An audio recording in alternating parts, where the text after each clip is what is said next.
What does the word Woodstock mean to you? To some, it's a symbol of peace and music.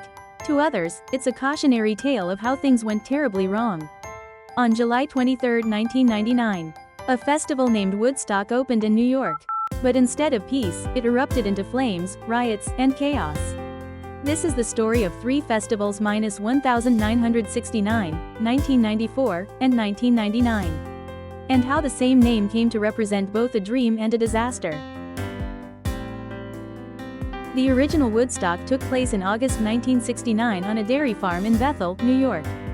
It was meant to be a modest event, but more than 400,000 people showed up, unexpectedly. The organizers were overwhelmed, and basic needs like toilets, water, and food were scarce. Yet the crowd remained peaceful.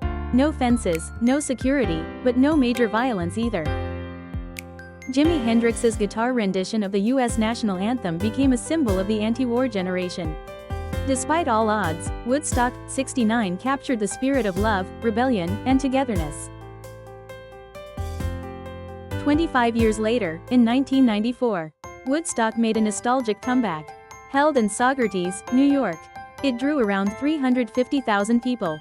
It rained heavily, creating rivers of mud. But the mud became part of the fun.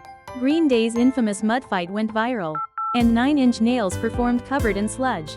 Yes, the festival was more corporate, with major sponsors and TV broadcasts.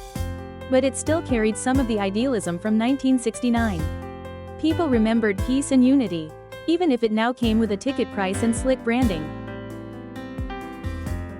Then came Woodstock, 99. It opened on July 23, 1999, at a decommissioned airbase in Rome, New York. Under a blazing sun and with no shade in sight. Water bottles were sold for $4. Toilets were overflowing, showers broke down, and the mud? It wasn't just rainwater, it was mixed with human waste from leaking sewage lines.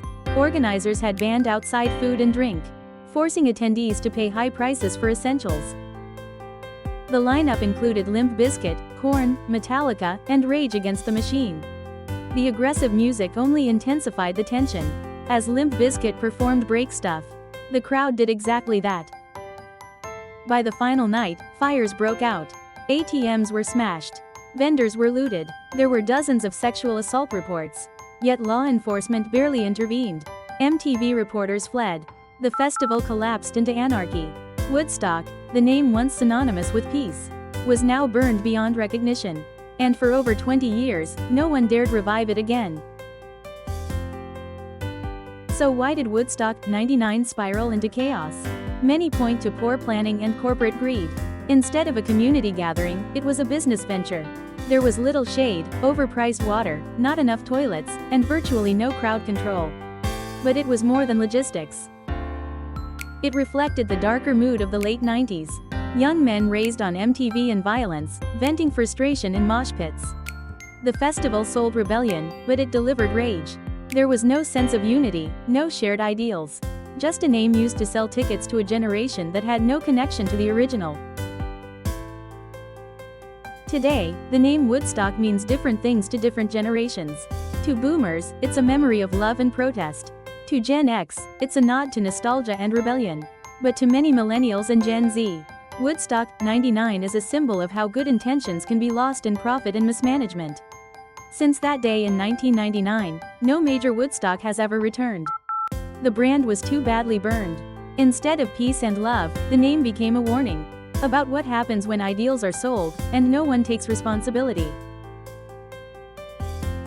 From love and mud, to fire and fury, Woodstock is no longer just a music festival. It's a story about how times change, how values shift, and how a name once full of hope became a symbol of warning. Because you can't recreate a moment unless you remember why it mattered in the first place.